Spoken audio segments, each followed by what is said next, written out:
ایک نیکی دوسری نیکی کا سبب بنتی ہے، ایک نیکی کے بعد دوسری نیکی کا موقع۔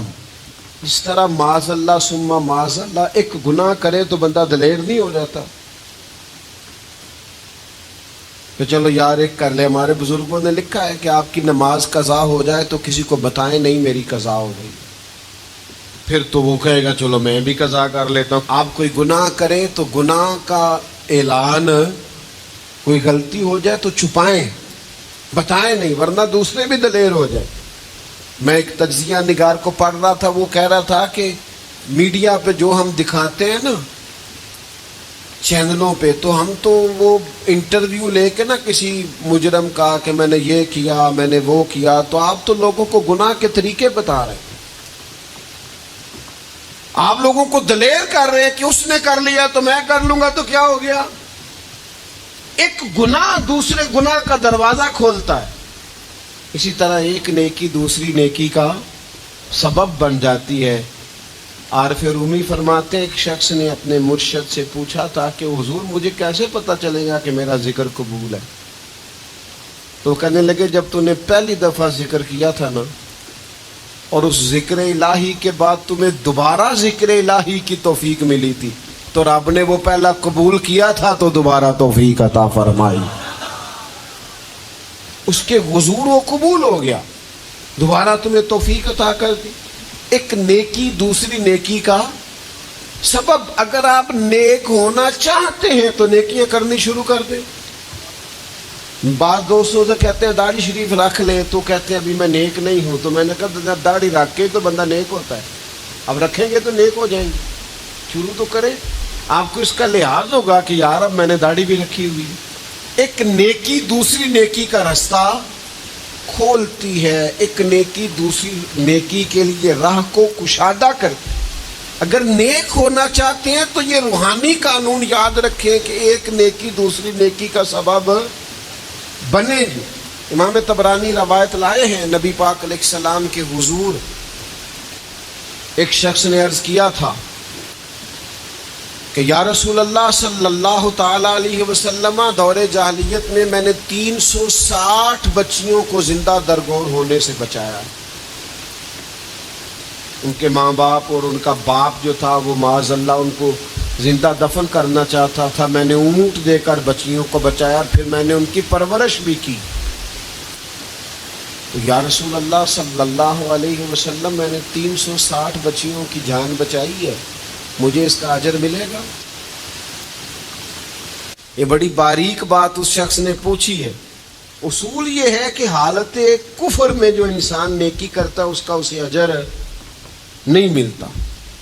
اجر کے لیے ایمان ضروری ہے، ایمان پر اجر مرتب ہوتا ہے، جس کا ایمان نہیں اس کو اجر نصیب شرط ہے کہ بندہ مومن ہو تو اس کے نیک اعمال قبول۔ اب یہ سوال کیا کر رہے ہیں، ذرا باریک بات ہے سمجھے۔ یا رسول اللہ صلی اللہ تعالی علیہ وسلم، کیا مجھے اللہ اجر دے گا؟ میں نے دور جاہلیت میں 360 بچیوں کو زندہ درگور ہونے سے بچایا، اس کا مجھے اجر ملے گا؟ حضور فرمانے لگے تمہیں تو مل گیا ہے۔ او بھائی مل گیا ہے نا، حضور کے سامنے بیٹھا ہوا ہے، اس سے زیادہ بھی کوئی اجر ملنا ہے؟ نبی پاک کے سامنے بیٹھ گیا ہے اور حضور سے سوال کر رہا ہے، تو حضور فرمانے لگے تمہیں تو اجر مل گیا ہے۔ یا رسول اللہ کیسے؟ فرمایا اللہ نے تمہیں اسلام کی توفیق نہیں دے دی،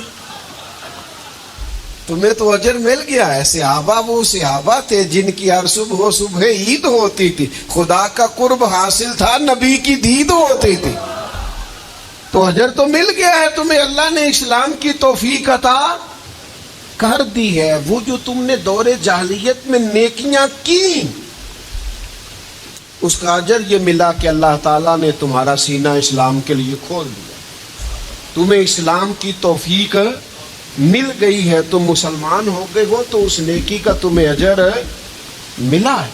زندگی بھر یاد رکھے، آپ نیکی کریں گے تو نیکیوں کے راستے کھل جائیں گے، آپ تقوی کی راہ پر چلیں گے تو آپ کا سینہ اللہ تعالیٰ کھول دے گا عبادت کے لیے، ایک نیکی دوسری نیکی کا سبب۔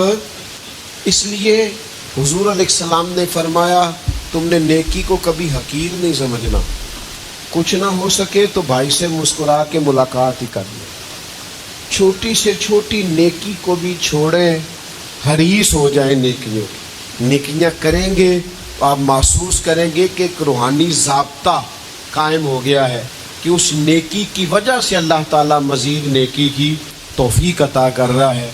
سب سے بڑا وسیلہ اللہ تبارک و تعالیٰ کے محبوب کی ذات ہے۔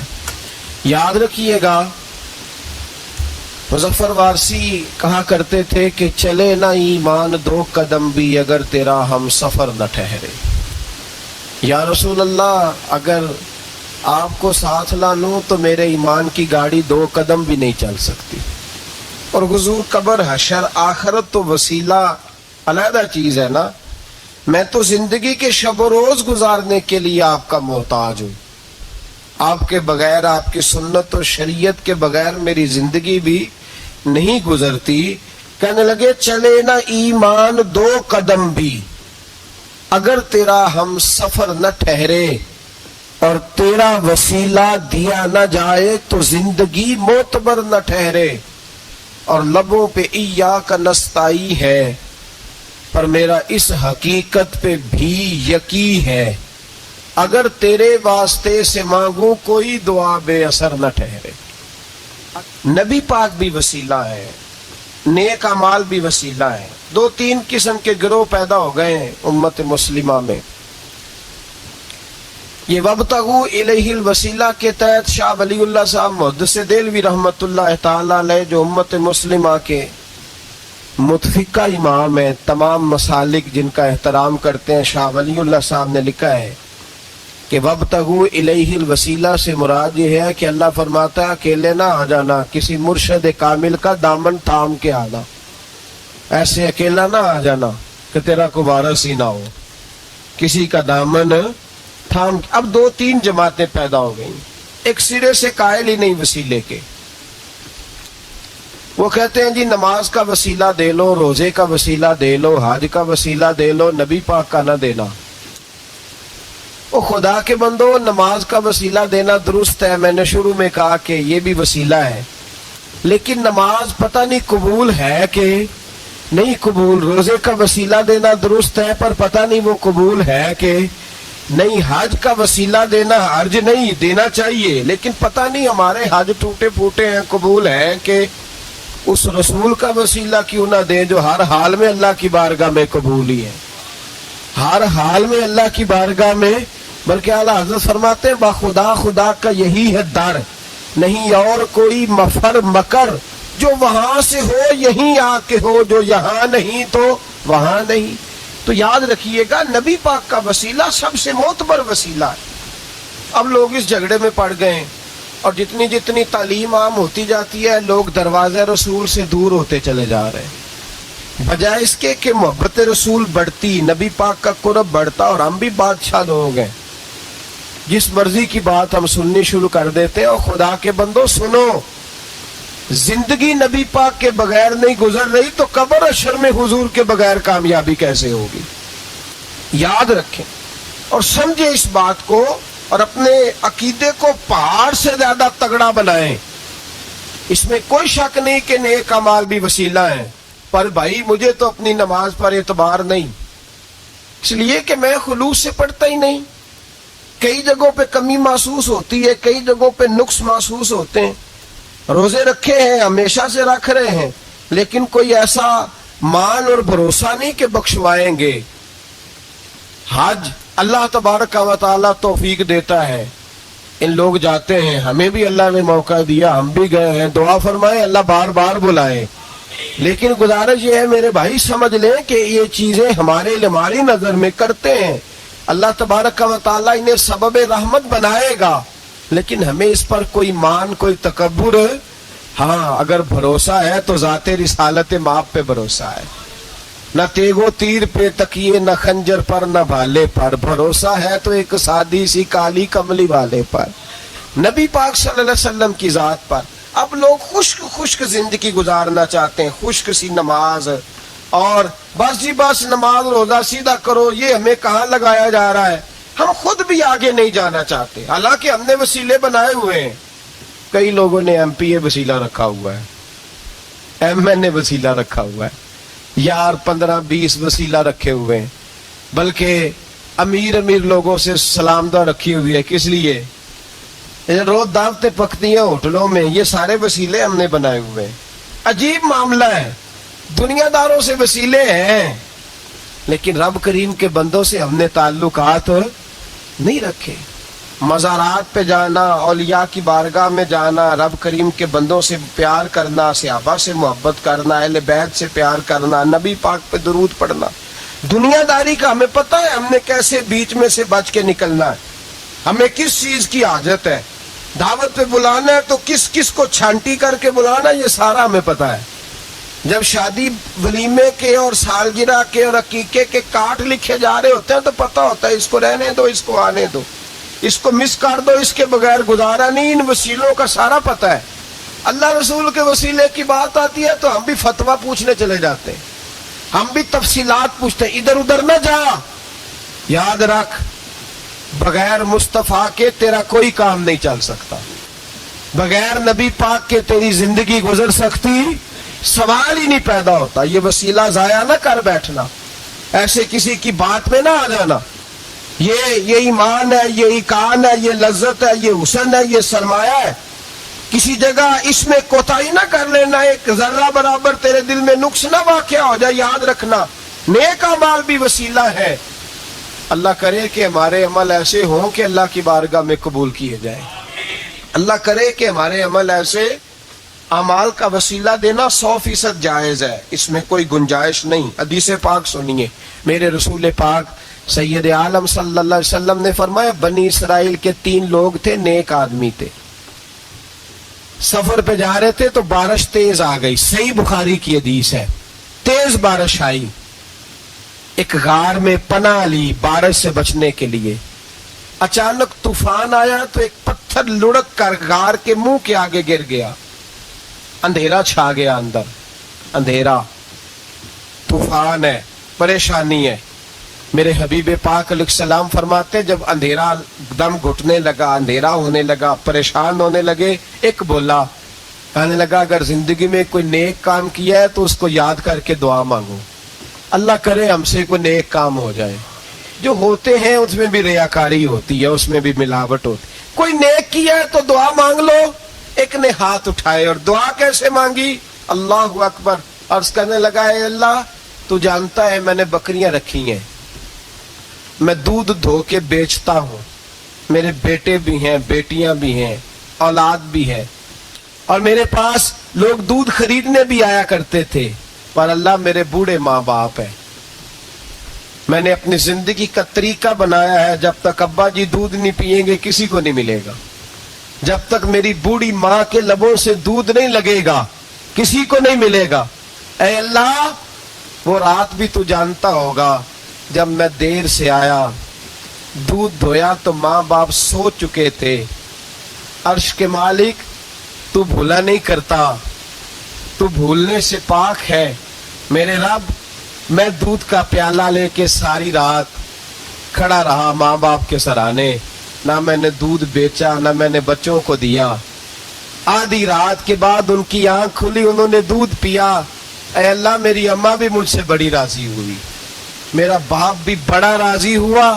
مالک اگر وہ عمل واقعی تجھے قبول ہے تو اس مصیبت سے نجات دے دے. میرے نبی پاک علیہ السلام فرماتے اس نے یہ وسیلہ دے کے دعا مانگی تو اللہ نے پتھر سرکا دیا. پہلے روشنی نہیں آ رہی تھی، اب روشنی آنی شروع ہو گئی. پتہ چلا جو زندگی میں روشنی چاہتا ہے وہ ماں باپ کی نوکری کرے، جو زندگی میں روشنی چاہتا ہے وہ ماں باپ کی بلے شاہ تو آسمانی اڈدیاں پھڑنا ہے، اور جڑا گھر بیٹھا انہوں پھڑیا ہی نہیں. ان کی نوکری کرو روشنی ملے گی. دوسرا بولا، اس نے کہا اے اللہ تجھے پتہ ہے میں نے کئی لوگ مزدوری پہ رکھے ہوئے ہیں. ایک شخص مزدوری کرتا تھا تو کچھ کلو کچھ سیر چاول کچھ